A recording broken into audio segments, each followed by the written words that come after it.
Power Motion Picnic Hour, sometimes with special guests. Say your name, special guest. Eric Hawk from Portugal the Man. This is the Power Motion Picnic Hour. Hello, everyone, and welcome to another edition of the Power Motion Picnic Hour. As always, I'm your host, Dave, and as always, alongside me across the internet is your other host, Trevor. Trevor. What's going on? How are you? I'm always just trying to say my name as quickly as possible. I feel like there's often a delay. You're pretty good at seemingly turning two syllables into one. Well, it's a good way to start. It's a nice tradition. Yeah, we got to give people come here for a little bit of familiarity, a little comfort, a little calm. Yeah. So we want to be reliable. It's kind of like why you go on a run. Some people are probably listening while they're running. Yeah. And I think you've been doing some running. Been doing a little running. I ran a nice little 10K around Manhattan and Brooklyn just a few hours ago. It looked fast. You showed it to me and it looked fast. It's fast for me. I ran like 8.5-minute miles. So, That's really nice. yeah, I felt good, and I ran over 2 bridges, so those are nice little hills. It was really fun. So I guess I don't know. I'm feeling good. Have you been doing any running lately? I've been doing some running. I've been doing mostly like slow running. And I can share some of that, but I will say I looked back on my like faster running and I was like, oh, that was pretty cool. Like the run that you just did, like when I would have been doing something similar back in the day, like that was fun and something to kind of like build back to. Sure. Yeah. The app that now tells me how fast I run told me that was my third fastest 10K, but I don't. No, fastest known. Yeah, I don't record most of my runs, so don't, let's not be presumptuous. App And that I'm not going to name. And even in that world, you're doing what feels right. You're not like going out and being like, I'm going to see how fast I can run a 10K. I'm not even doing what feels right. I'm doing like this version of urban running where, like, for instance, you get to the Williamsburg Bridge and this can happen anywhere, but this happened multiple times, and like you're catching somebody, right? Like you're overcoming someone, but you're not that much faster than them. Mm-hmm. So like there's this moment where you're kind of running with them and this moment where you're running half a step ahead of them. And then in those moments, I kind of try to just really get past them. So like I end up running faster than I would otherwise at a lot of segments. There's no reverse version of that. Like if somebody's like flying by me, I don't like slow down. Yeah. Doesn't necessarily go both ways. But anyway, yeah. So I wasn't doing what feels right. I was just I was running I was just running. Yeah. Well, I think recently I've heard a lot of people being inspired by the what feels right Okay. sort of mantra. Oh, interesting. I've heard it from a couple listeners that have been very into your do what feels right mantra.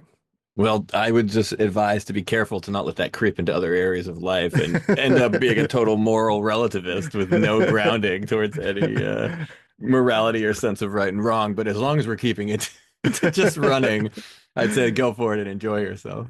Yeah. Go enjoy yourselves. The podcast is in the ear of the beholder, as the case may be. Exactly. We're here for you. So please, as always, hit us up in the mailbag for any questions or questionable running advice. And we'll talk more about running at the end of this episode because I did have a lot of cool runs lately. But maybe we should get to our really awesome talk we had. We had a great guest, Eric Hawk from Portugal the Man, joined us. We have a great guest. We have a lot of ambulation to talk about, both with Eric and sort of on the tail end. And we just thank you so much for joining us. Yeah, thanks so much. Let's go to that talk now. This is the Power Motion Picnic Hour. You're going to be like totally optimized though, and like at a higher quality probably than us. Is that right? I don't know. Is it? Does it look all right? It looks great. It's a 5-year-old computer that does a lot of work. So Nice. Computers got good enough several years ago. Yeah, I just scored an entire film on this poor computer in the last 5 months, and brother, it is running hot. Yeah. That's It's cool. yeah, it's Yeah. doubling as a heating unit. No, I've done so much in the recording universe, but like the video component just makes all those files like sizes that you can't even conceptualize. You know, it's just massive, massive files going back and forth all day. So it was fun, but yeah. That's awesome. And you did some of the soundtrack for Full Circle too, right? Yeah, so that was a very cool kind of training wheels for me because that was somebody else's score. I came Yeah. in and it was like had a bow on it. You were like hired I was gun. what you'd call. I was no, it was like a featured performer, I think is Okay. how they called Okay. it. So came in, the music's all written, it's got a bow on it, it's perfect, and I just got to noodle around over the top of it with synthesizers and guitars. So that was very cool because it gave me so much insight into seeing what goes into the actual score without me having to like carry the brunt, you know. So this last one I just did is another disability doc. It's about a guy named Ian Mackay, not the guy from Fugazi. I was but gonna say. yeah, Good Not- name not that recognition. equally punk. He's this awesome sort of adventurer Northwest high level quad who lives out by the Olympic Discovery Trail in Washington. Okay. So part of his like getting back into the world was just doing these like hikes into the woods in a power chair that he controls with his mouth. He's completely quadriplegic. Everything's sort of gesture based, and then it's what they call a sip and puff wheelchair. So you blow out or into a tube to determine your speed, your direction, all that kind of stuff. So he starts doing these longer and longer solo trips, and then he Googles, what's the longest someone's gone in one of these things, and he finds a guy in Japan that did 170 miles in 24 hours, and he's like, piece of cake. So this dude did 184 motherfucking miles in a mouth-controlled power chair, and the story is so much more than that. That's kind of the Trojan horse for the storytelling. Right. This is kind of an extraordinary person, and it's a hero's journey. So it was a really, really fun project to work on. Happened right down the road from me too, which I didn't even know until I got a rough cut of the film, and I'm like, my house is in those hills. That's crazy. That's super cool. Yeah, my oldest son uses a wheelchair, and we used to take him out on hikes with like this sort of off-road wheelchair that he could kind of like do a rowing motion to sort of help with some of it, but it's been hard to figure out how to do it independently. So that's super cool to like hear that this guy like is able to do that in a full power chair.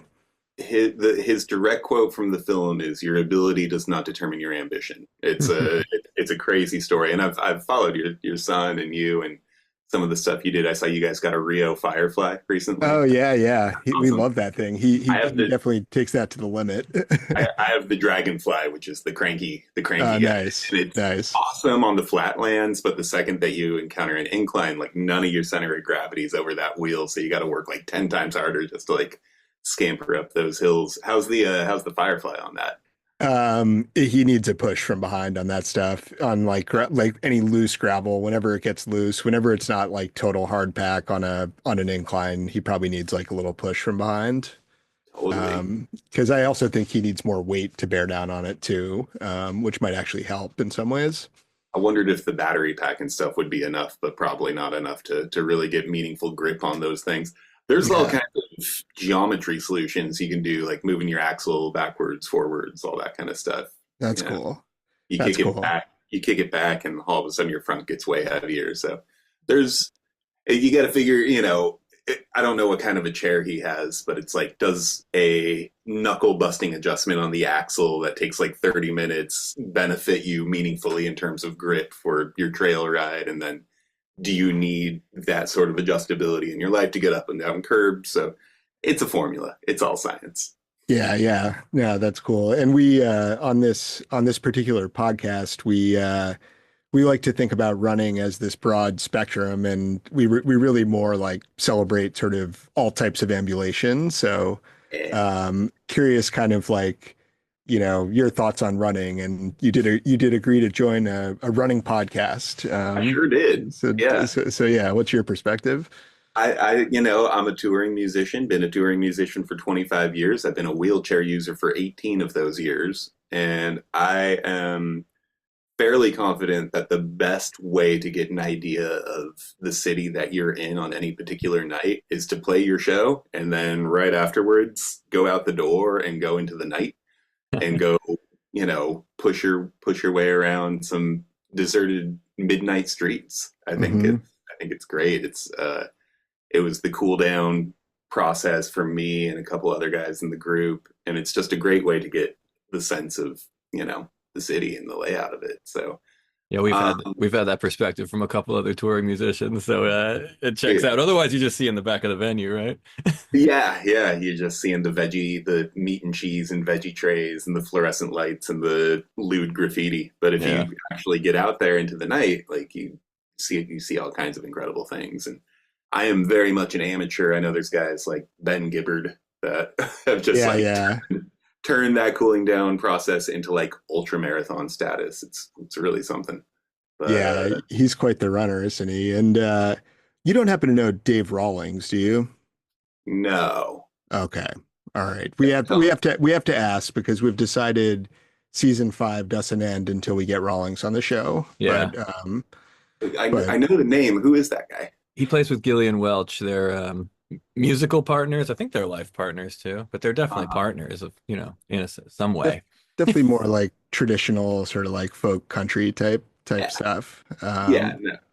Yeah, I think I know exactly who that is. I just didn't want to presume, but yeah, cool. Right I on. don't know if he runs or ambulates or leaves the venue after a show. I don't know what he does, but we want to find out.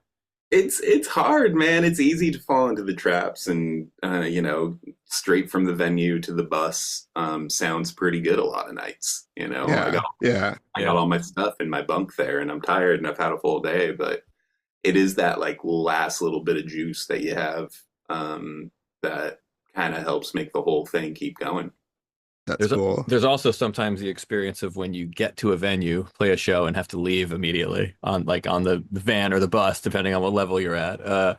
But even regardless, you you just have to. I'm going to be in Kansas City soon, and I was just reminiscing about the last time I was there was as a musician, and yeah, we drove from far away to Kansas City, played a gig, and then drove. We had to go far, so we just left. Yeah, I mean that's usually the case, Yeah. and it's always an overnight endeavor. You'd think it's interesting you bring up the levels of like where you're at if it's a van or a bus. A lot of times those managers, they'll trick you into thinking that the bus is like some luxurious upgrade, but that just means that you're never going to see a hotel again. For the Yeah. rest of your life. It's Yeah, you're exactly. you're sleeping on I-80 tonight, and the driver's 4 Monster Energy drinks deep, chain smoke. Oh yeah, it's simultaneously an upgrade from the van and a downgrade from the Hampton Inn. Really, it's got, they got a little dish of apples on the front of it. Yeah. Oh wait, what's the one that gives you a cookie when you get there? Is that the double? That's Holiday Inn. That's a IHG situation. That's when someone gives you a cookie. That's nice. They always ask you, do you want the reward points or do you want the? Yeah. I always take the- Yeah, instant gratification. yeah, Do exactly. you have any favorite cities or favorite particular memories from exploring post show or even pre-show? Yeah, it's funny that you bring up Kansas City. You think of the Midwest as this like real nice flat kind of prairies and plains, but Kansas City gets steep as shit. So the last time we were in Kansas City, we were playing somewhere kind of low down on the river, and I pushed my little butt all the way up to the Power and Light District, up to that like big overlook park. Oh man. It's beautiful. You feel like you go through 6 complete different flavors of city in one town. But for a night roll, I always like being surprised. I always like kind of being flabbergasted. The last time I was in Indianapolis, like they have an entire sort of like wharfy boardwalk situation that runs along the river, and there's like the Kurt Vonnegut Museum off to Oh, the side. That's Like cool. all this modern architecture and like really smooth paths and trails, and it was like pin drop quiet at night. Stars were out in a city of 1 million people. I was amazed by that. It's funny Um, you mentioned Indianapolis. I usually use that as an example of my least favorite city. Sorry, Indianapolis no, listeners. look, man, I hate the fucking Pacers. All right. There is a killer jazz bar in Indianapolis, though. There's a killer everything in Indianapolis, but that's why I use the term surprised by, Mm, because I used to have a bit of a personal vendetta that was only founded on 90s NBA. yeah. Oh, You know, yeah. and subsequent visits have really kind of turned me onto the place. I'm like, this is like someone's idea of a slightly better Chicago in the year 2030. But yeah, I gotta get back. I am not paid by the Indiana Tourism Board or Yeah, Bird or any of them, but not here we yet. I mean, after they hear this episode, that might change. are. Yeah. Indianapolis. Yeah. You If, gotta score the new Indianapolis commercial. It's a great place to stroll. Yeah, I just being surprised, having weird interactions with people that are up too late, or I've definitely had my Forrest Gump moments in some of those. Like the last time we were in Minneapolis, played a big show, and it was a rare night that we did have a hotel room. We were doing a fly out gig, Mm. so I hung around for a while, and then I sneak out the back door and I go past the hotel, and I'm like, you know what? I'm just gonna take this bike lane and see how far it goes. So in my street clothes, drenched in sweat, post show, I just start pushing as fast as I can in a straight direction. And a couple of people come up on like Lime bikes, rented bikes beside me, and they're like, dude, that was a kick-ass show. I'm like, dude, thanks so much. They're like, where are you going? I'm like, I have no idea. They're like, can we come? I'm like, yeah. And then at some point, it's the three of us, and they whistle to some of their other friends that are on like a scooter. So then we just get like this, 8-person posse cruising through Minneapolis. And I'm like, where should we go? And they're like, what do you want to see? So it was a great little tour. that's some really nice running. I mean, that's unique. That's cool. Yeah. I'm a Nice. big believer in they make all kinds of crazy adaptive chairs and recumbent kind of wheelchair situations and Speedy Boy stuff. I'm a big fan of leaving the venue exactly as I'm dressed and just getting my hands dirty and Just doing going. it. Nice. Kind of more of a egalitarian approach to exercise, I think, because not everyone can have access or afford those things. So I'm a big fan of like anytime I do any sort of like 5 or 10K or half marathon, I do it in the same chair that, I go to the grocery store. And so big fan in that kind of like leveling of the playing field. Yeah. Yeah, totally. That's cool. I mean, I do love all the fancy pants gear, but no, you're right. And it feels like it can be limiting, like for a lot of people for access. And if you look back to the old days, like Larry Bird was playing in Chuck Taylor's, right? Shout out in Indiana. Rolling, Um, rolling those ankles. Yeah, Hey, Jay, exactly. Yeah, he's ending from his, Indianapolis. He's from French Lick. He gets yeah, that. There's like the joke about running that like, oh well, all you need is a pair of sneakers, right? And then you can be a runner. But then it's like, oh, but I just need this like running gear and this watch and like this and that. And in like the world of adaptive, it's like, if you go in that direction, it's like, oh, I just need my like everyday chair and then also this like $20,000 like contraption to do like one specific thing really well. It's just like it gets crazy. I just need my regular chair, and then in 5 years, I'll need like a $20,000 orthopedic surgery from yeah, and, there are access barriers with the stuff, but I also fully accept that it's a necessity for a lot of people that got to get out and go with limited dexterity or hand strength. There's all kinds of stuff like the Dragonfly or the Firefly. Yeah, Um, yeah.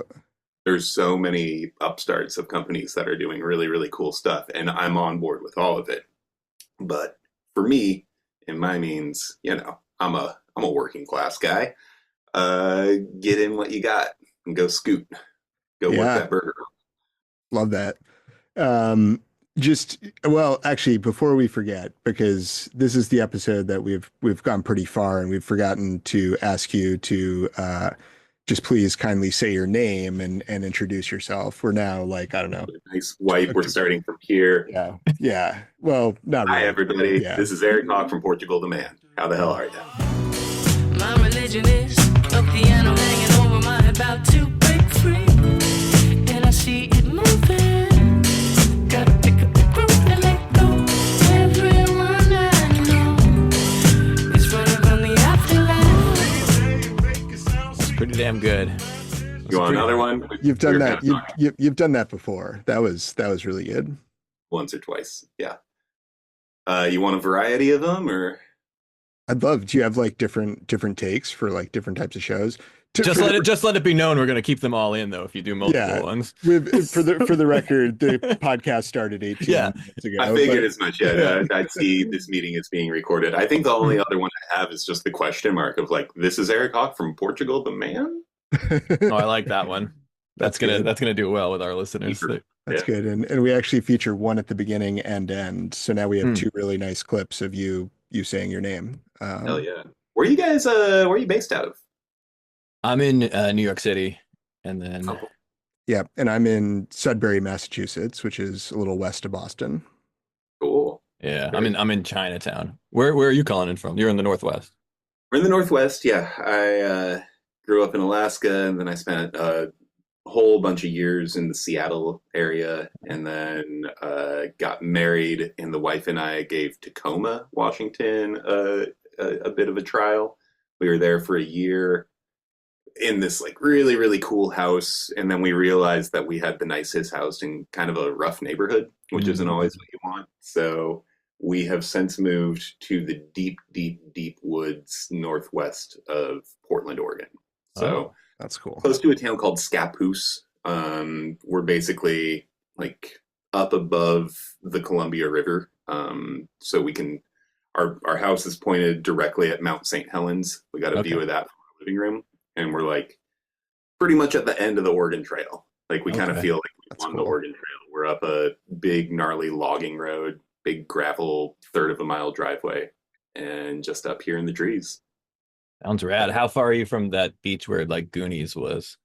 Oh yeah. So the road that we're on that I can kind of see from my hill, if you stay on that, that turns into Main Street, and you would just go 45 miles and you get to Astoria, and you can see the Goonies house right off that road. Oh, okay. It's great. Yeah, the new owner's cool. The old owners were dicks. The Oh, old owners that's a wanted bummer. nothing to do with the fanfare or the lore. They had signs all over their property that were like, "No Goonies, stay out." And the new guy is a total dork who repainted it back to Goonies spec. He drives a DeLorean around. oh, So, sweet. yeah, we're Instagram pals. I can't remember his name right now, but shout out to Goonies guy. We'll Yeah. we'll tag him. Cool. in some ways, the old owner was almost like the villains from the movie. Totally, yeah, absolutely. Oh God, what were their names? There's a band named after that. I've never seen it actually, despite being like I'm like the perfect age to have seen it. I was going to say, how old are you, bro? 43. That's the age to see Goonies. Yeah. You are um, the target demographic. You I was are left. Yeah, I was left home that day. I don't know. It was cruel and unusual. I'm fortunate to have now watched Goonies with my kids quite recently. So that was fun. super That's fun. cool. Yeah, it's kind of a rough rewatch as an adult because it's just kids yelling at kids in the Oh, whole movie.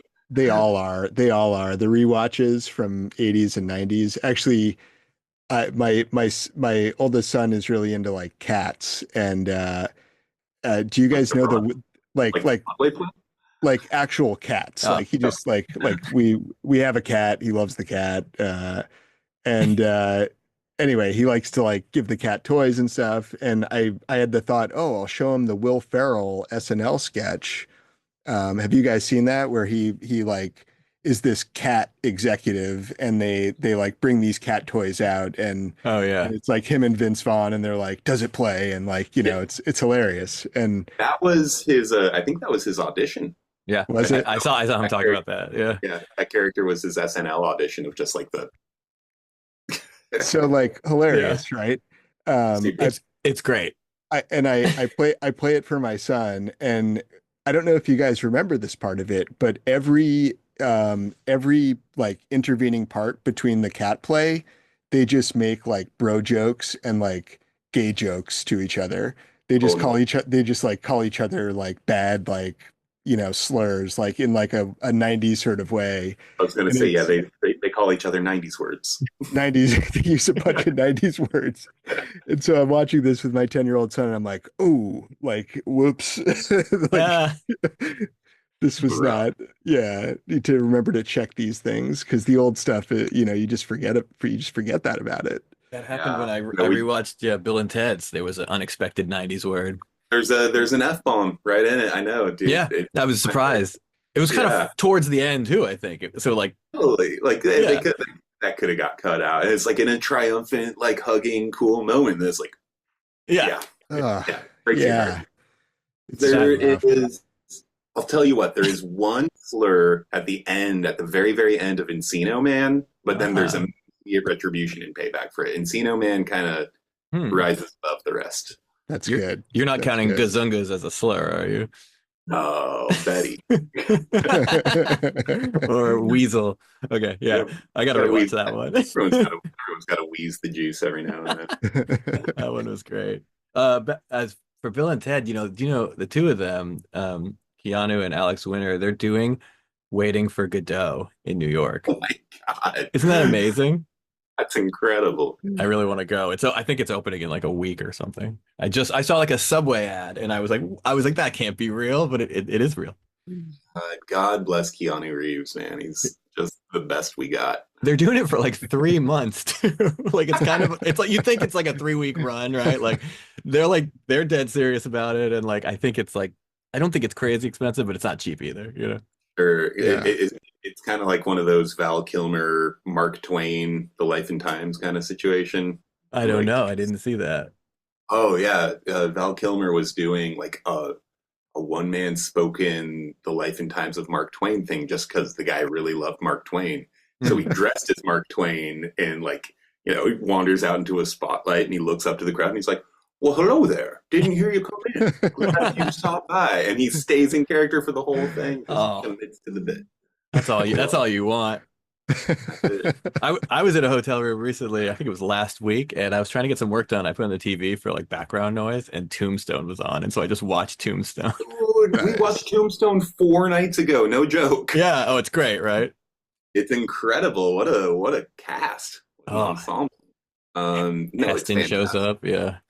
We watched it because we're going down just this horse movie rabbit hole because my wife has horses, so Okay. I have horses by extension, and we had them boarded at a stable kind of down the road, and then for the last year, basically, we've been like building out a barn on our property, fencing in paddocks, doing the whole thing. So now we got horses in our yard, which is just bananas. Awesome. It's the crazy. It's not like I grew up in a very kind of remote part of Alaska, and if you had a horse, you were crazy or you were super rich, and you Yeah. could keep that horse alive in the winter because like Mhm. having a horse in 40 below outside don't work. So the people that had horses were super fucking weird. Yeah, the Real horses had their own bedrooms and watch Yeah, they'd watch have, like, Goonies. They'd have like these double insulated airplane hangars and like these really elaborate setups. So like to me, the idea of horse access, not that it wasn't even something I would aspire to. No, Yeah. no less think it was attainable. But here I am, horse dad. So we've just been watching westerns and like Tombstone, absolutely ripped. It's great. It holds up. Dude, the body count. I feel like one class I had in college, one of the lectures was just they played Tombstone and then like said a few words about it. Was I in that class? I'm not sure. Because I mean, know as you know, I insert you in most of my prior you. memories just for the sake of completeness when we talk about these things. we but- took history of the American West together. And Oh, that's cute. yeah, that's not where we met. We met in a physics class. But Probably dorm room or physics well, we class, met in the yeah. dorm probably, but yeah. But the introduction to the West, we walked in one day late, I think, like with our skateboards, and like our professor was wearing a cowboy hat and she had on Cortez the Killer by Neil Cortez the Young, Killer. Yeah. Oh, and she God. just let the whole thing play. It was great. It was a great start to class. Yeah, Yeah. that was epic. And I asked her to be my thesis advisor, and she was great. Cool. Yeah, she ended up being awesome. Oh, Hell sweet. Shout out. Professor Morse. Are we allowed to name professors? Well, That's- I think so. Yeah, Okay. we might have to bleep it out in case I might bleep it. Yeah. but I don't know. We'll decide later. Why couldn't you name a professor? I I don't guess know. that's true. We bleep lots of stuff unnecessarily. We do it in mostly. Have I not? Should I not have been swearing this whole fucking time? We No, leave. no. I've left swears. Really, we just bleep like. I always bleep the name of our college if we say it. Fair. I It's want kinda- us to be. It's kind of a joke, mostly. I think. I want to keep the appeal more universal, so everyone can kind of we can be a identifying kind of body for the listener. Was it in a state that rhymes with Massachusetts? No, No, no. I'm just trying to think of a creative way. no. It rhymed with Hermont. Oh, sick. Yeah, Vermont. it also. Yeah, it's cool. Eric, can I give you a quick lightning round of? I figured that's what we had been doing this whole time, but yeah, let's go. I'm just taking us way off track. I'm gonna go because I'm curious what like accessibility is like at venues, and you don't have to do like a big long thing, but like it seems like a lot of venues are super inaccessible. Yeah, I could do a very big long thing about this if you'd like. This is something that occupies at least a chunk of my brain. Well, say as much as you'd like, because the next question is from my youngest, who wants to know what your favorite color is. Oh, sick. Okay, well, let me see if I can tie those together. If it's a new venue, come on. You're making choices. You got to make it work. If I'm doing like a Victorian era theater with an orchestral pit, and there's like a spiral staircase that goes down to the green room, it's been that way for hundreds of years. I'm not going to put up too much of a fight. But if we roll into a festival that's built on like a parking lot, just flat ground, every single point of inaccessibility is a choice that was made by someone at some point. So during my tenure in the band, I've been able to kind of see real change happen with some of those festivals. We encounter a green room that's in a trailer up a staircase. The first year, I raise a little bit of hell with it, write a letter, reach out to the festival organizers. The next year, maybe there's a ramp, or maybe there's not. But the best thing that you can do is just kind of like move through the world and take notes.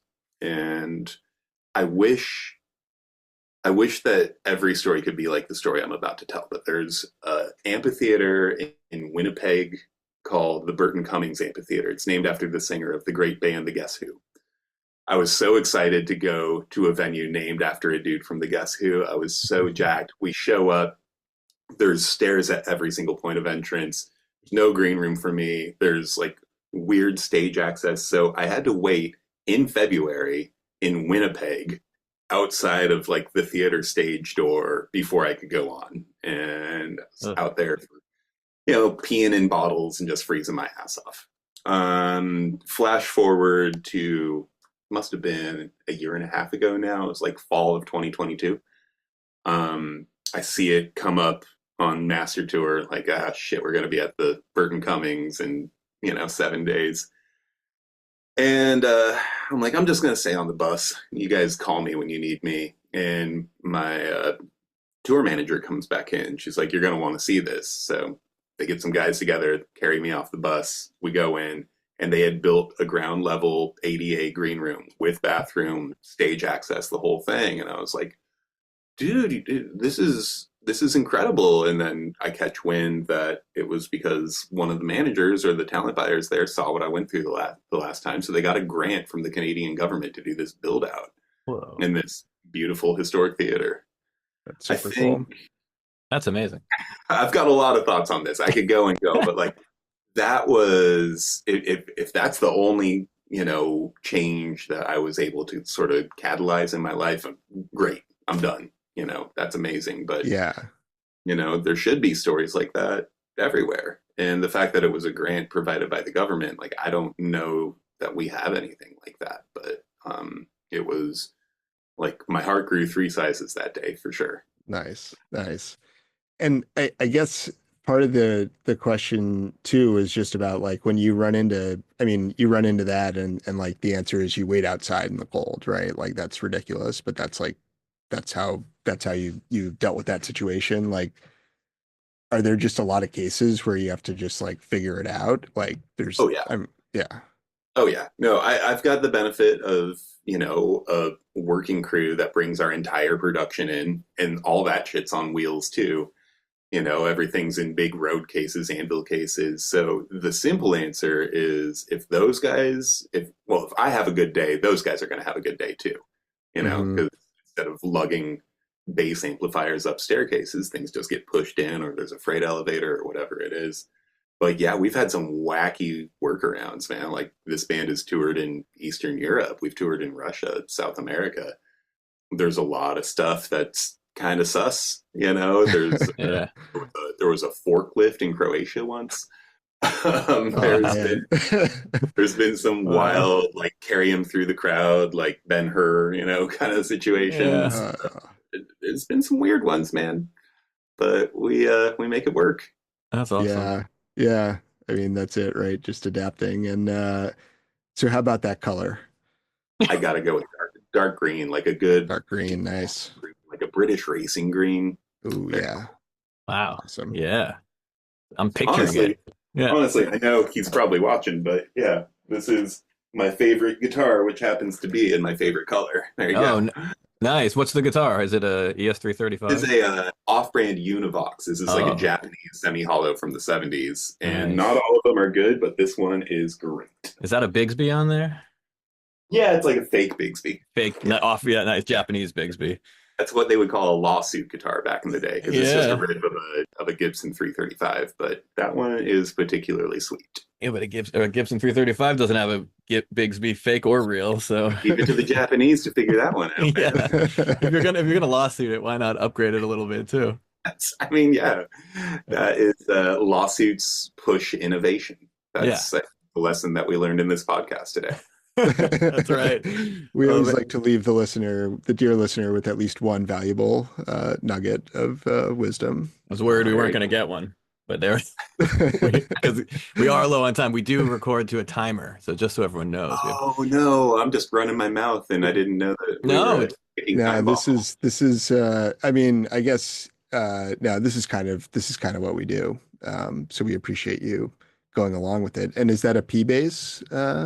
Trevor wants to do play it. the identifying gear too. J bass, 73 J bass. Oh, a with J bass. incredibly skinny neck. So Oh, at some cool. point, like 40 years ago, some guy decided to pull the binding off of it and shave it down. Wow. So it's super, super shreddy. This is a little ripper.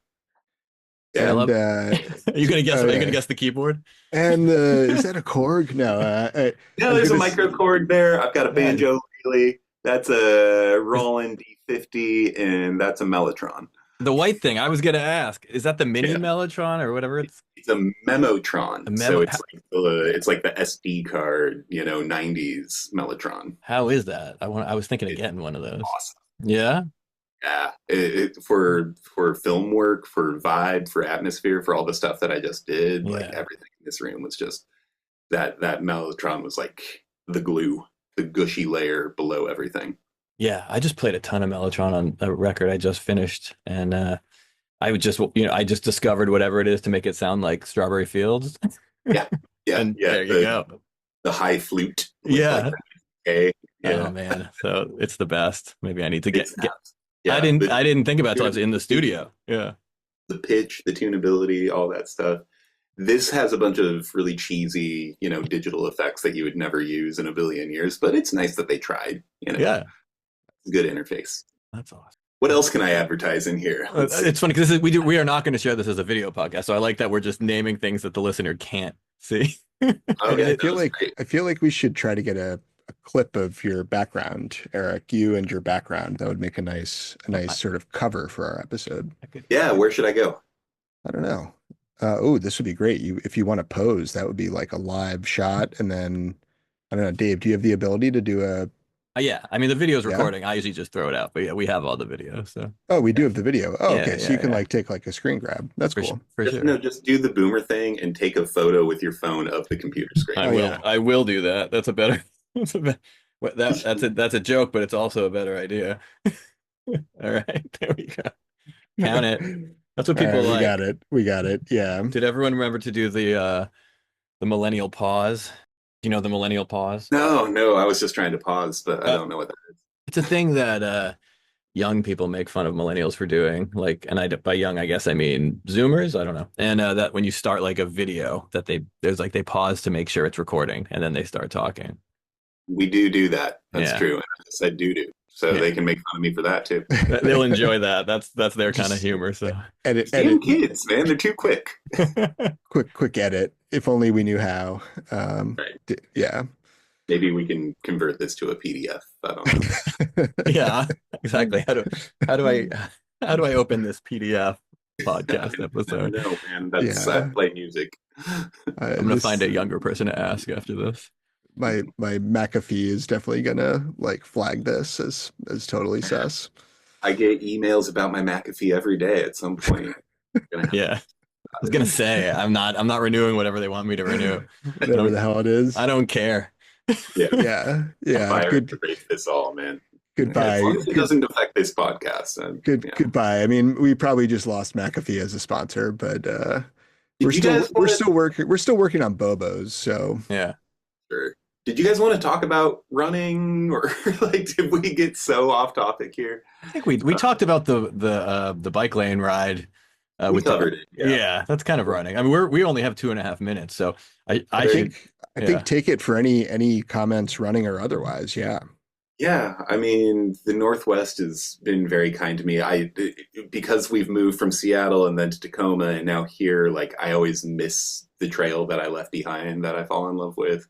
In Seattle, there was just such an incredible waterfront run. Tacoma had this run called 5 Mile, which is just like the perfect amount of rolling hills through deep forest. And it's got a kick-ass waterfront, but I'm figuring them out here. There's a trail outside the town of Scappoose called the Crown Zellerbach. That's an old logging road, and it's fantastic. But yeah, I love finding my little 5 mile stretch in any town that I go to. oh yeah, and they're All everywhere. right, we talked about it. We're Yeah. good. Exactly. We checked the box, so I mean, some special guests, if you feel like there's more to the conversation, we're very happy to have you back on. So No. we just so much appreciate you joining, and yeah, it was great to talk to you. Great hanging out in this non-air conditioned basement talking to my new bros about Hells running. yeah. And you're I was in gonna Boston. You're coming to Boston soon, Oh. right? September. You tell me, man. I just think, worked I think you might be playing Go where they you tell might be you. playing the Roadrunner. I don't know. sick. what's that? Is that a venue? I think it's a venue. Yeah, I think it might be down by Fenway. Oh else- yeah, it used to be like the Avalon or Axis or one of those. Oh. It's Or like House of Blues, is it? or House of Blues. Yeah. Yeah, we did that. We did that room. That's a good room. Yeah, this is an advertisement for that. Yeah. Let's- Yeah, there you go. We do like to give our special guests, like if there's anything you'd want to plug, music or life or anything, wisdom. All of it, man. I'm never gonna stop. Just yeah. Buy local. Buy local. Go to shows at the Avalon, like I did in the '90s when I lived in Dude, the the suburbs of Avalon- Boston. Avalon was kick ass. We were on tour with this band called Morningwood back in the day, and singer broke her leg. And so we ended up doing like 2 weeks of clubs in Alston, like John Henry's and all that kind of stuff. Oh no, running out. This is all to say, like the Sinclair, I love Boston venues. I love playing in Boston. I love Boston crowds. So shout out to Boston with my last 5 seconds. Woo, Eric, thanks Amazing. so much. Thanks, Eric. This is the Power Motion Picnic Hour. Thanks so much, Eric, for joining us. That was a really awesome chat, and we squeezed everything in just before time ran out. Yes, right down to the wire. I think Eric, we could have done a better job advising about our 40-minute Zoom limitation, but something that's just the world we live in. Yeah, I think part of the format is that people don't know the format exactly, and we don't prep them properly. There are certain special guests like special guest William Harris Graham, who actually listened to episodes in advance. Yeah. Not advisable for most future special guests. I'm Not part of the formula necessarily, but dear William did it and still joined, and he kind of knew what to expect. It's true. Yeah. Yeah, I know. I'm always kind of shocked and pleasantly surprised and flattered, even though it's not crazy, of course, that if you come on a podcast, you would listen to it. But I'm still always like, oh, thanks. Thanks for listening. Thanks for listening. Yeah. Yeah, that's my reaction. I'm like, wow. Even though if I was on a podcast, well, I shouldn't say that. I've been on podcasts as a guest before, and I usually don't listen.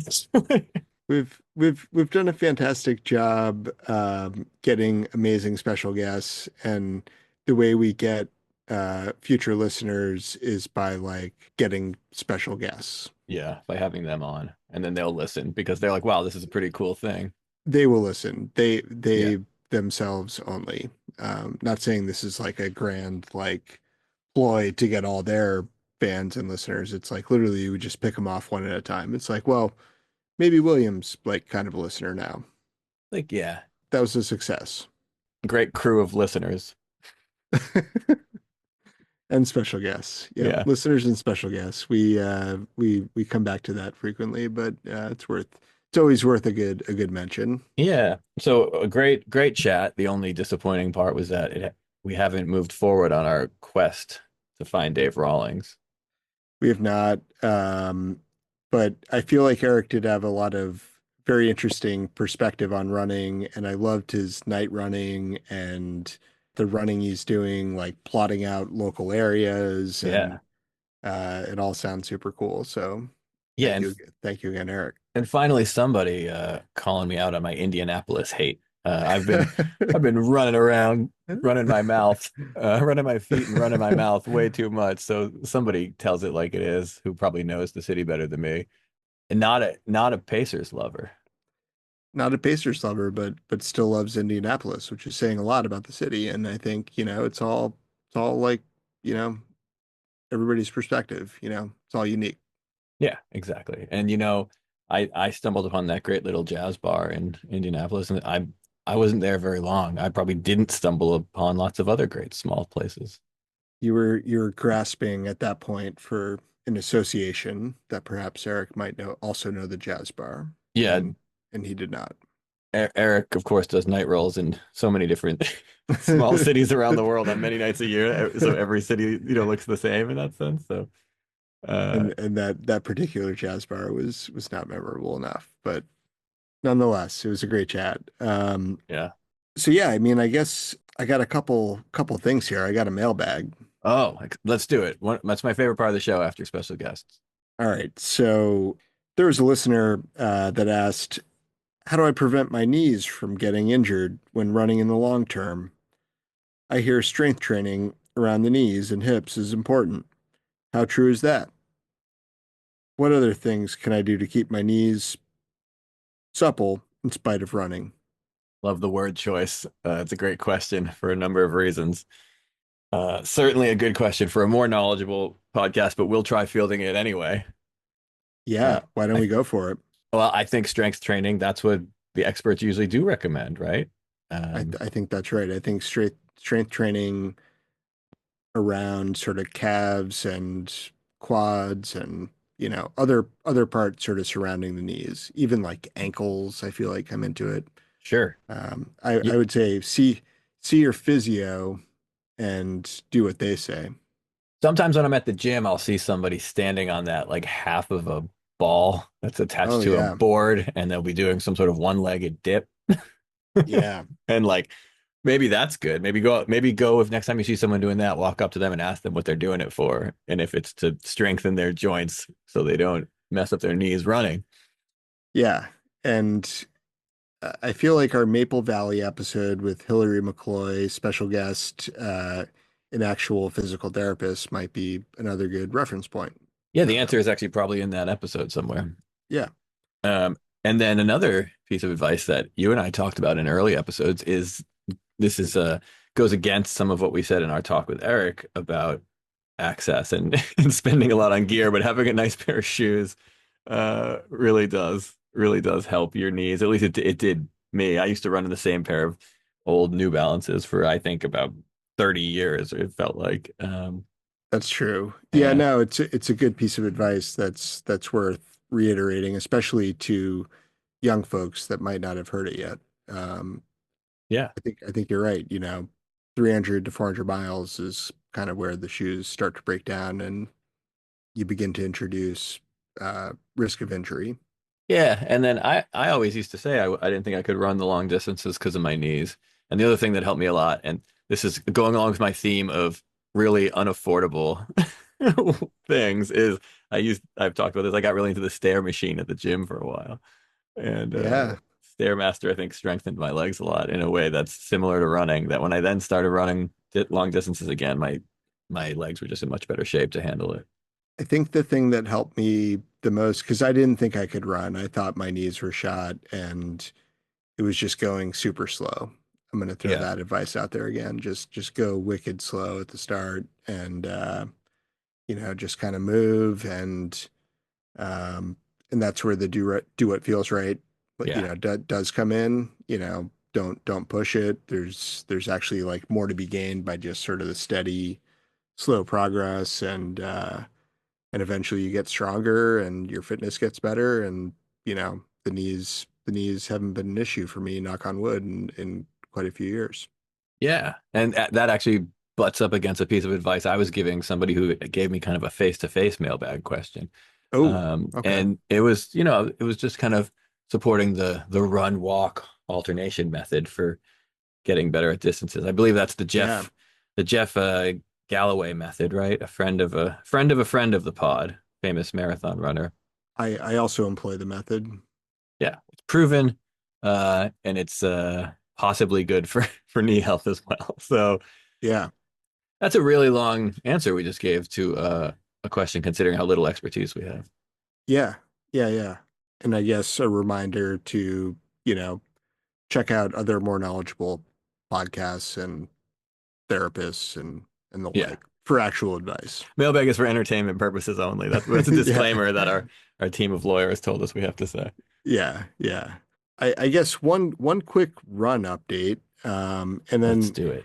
I want to pop over to the gear shed real quick. Good. Me too. Okay.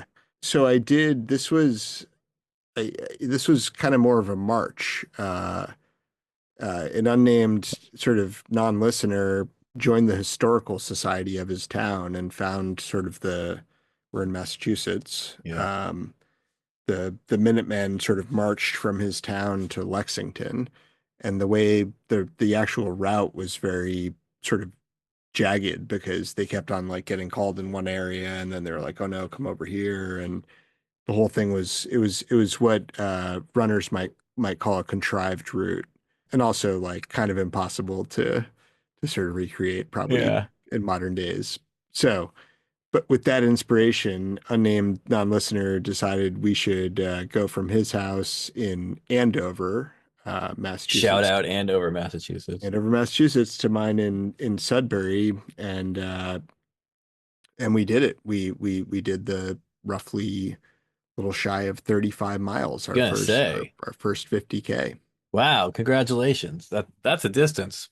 Thank you. Yeah, it was a distance. It was a distance achievement. And I think like what do they say in football when like I don't know, the receiver like makes like a football motion or whatever after like catching a ball or something?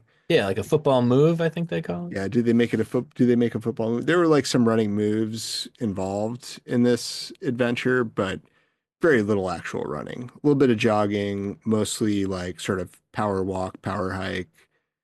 15-minute miles to start, which actually felt like a pretty good clip, and a couple stops for food and beverage, nourishment and calories, and the whole thing was great. It was great ambulation. Probably all of those things you just said are exactly what the Minutemen themselves did. Uh, Exactly, exactly. 15-minute pace, stopping for nourishment. They probably Yeah, they probably stopped to set up camp too and to sleep. And where would they sleep? I don't know, in yeah. Bedford. I don't know. That was one of those routes they used to do in like 2 or 3 days, and now Yeah. we've condensed it fast and light. Just stop at the now available restaurants when you need to eat, and things like that.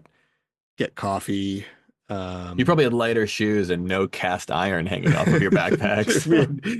we had no need for Yeah. weapons. There was for God's sake, there was a poetry phone on the route. Wow, times have changed. Yeah. I mean, yeah, there was literally a phone that you pick up, you choose a number, and it reads you a poem.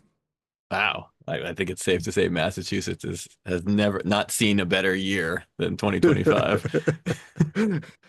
Yeah, so we did the whole Bruce Freeman rail trail, north to south, FKT, as far as we're aware. Yeah. It's the only time we're aware of. Someone's got to establish it, right?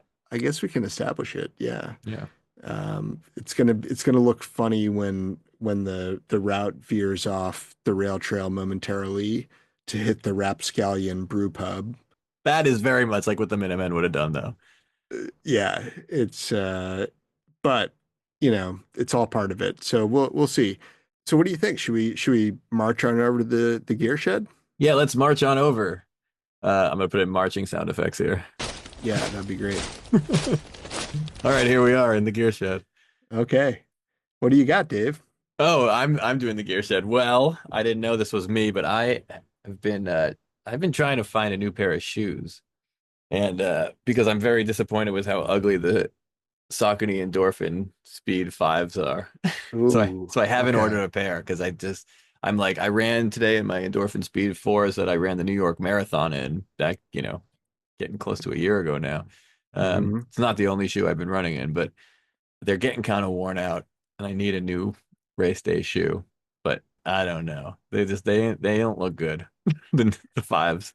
Are you reaching out to listeners and to the community, or do you have some ideas? No, I have no ideas. I would love a suggestion. I've looked at I saw like a Puma that was suggested by some internet site and I looked it up and first of all, it was $300 on the Puma website. And second of all, it was sold out. So I couldn't even be tempted to spend 3 times, a reasonable price on a pair of shoes. So now I don't know what to do. I guess there's always Nike, but there's so many Nike plate shoes that I don't even know which one to get. They all have almost the same name. I'd say look up whatever special guest Tim Ball is running in, and then get like a version or two like lower than that. I think I also read a while back that Saucony was Salomon was designing a running shoe specifically for slower marathon runners. Ooh. Yeah, maybe I should I investigate mean, that. this is right in our wheelhouse. I mean, I could throw off some random ideas, but I think we leave this to the listener. All right, this is one for the listeners. This is the old reverse mailbag cry for help. Please let us know what I should run in, or if I should just suck it up and get an ugly pair of Saucony Endorphin Speed 5s. And over in the other corner of the gear shed, I dug the damnedest thing up. Yeah, what'd you find? I found a dragonfly clip, which you can attach to hat or other clothing. What is that? It's technically like a garden ornament. Okay, cool. Yeah. Not marketed as a running gear. No, it's not a running gear yet. They don't have like the CLA version of it.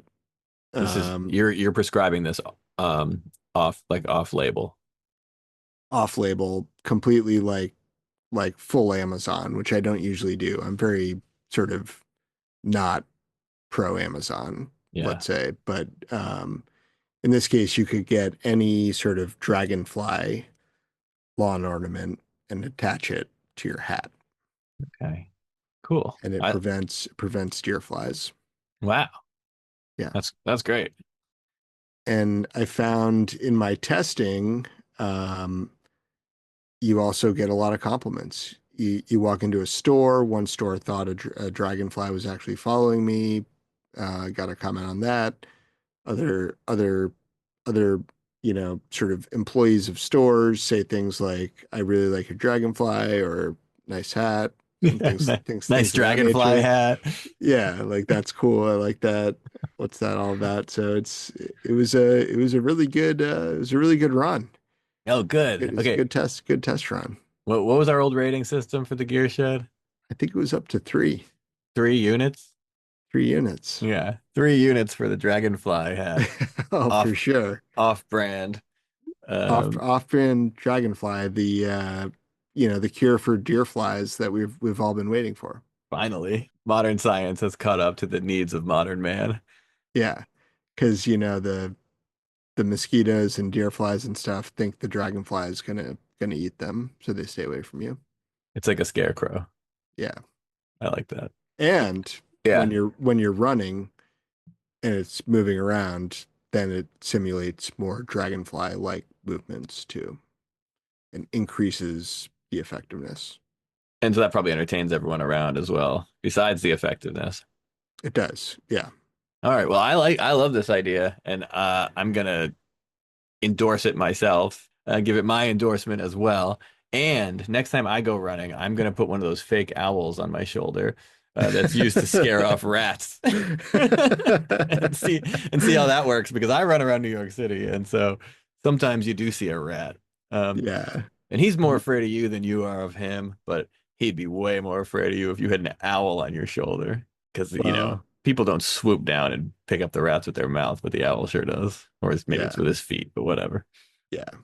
Just come talk to us when you have to do the coyote attachment. Yeah, we'll save that for the season finale. Yeah. Yeah. Okay. Well, I think that's a good place to leave it. And for we'll cover this more next time. I'm sure we'll hear about this in the mailbag, and I'm sure our lawyers will have a couple of things to say to us about it. But until next time, Onward.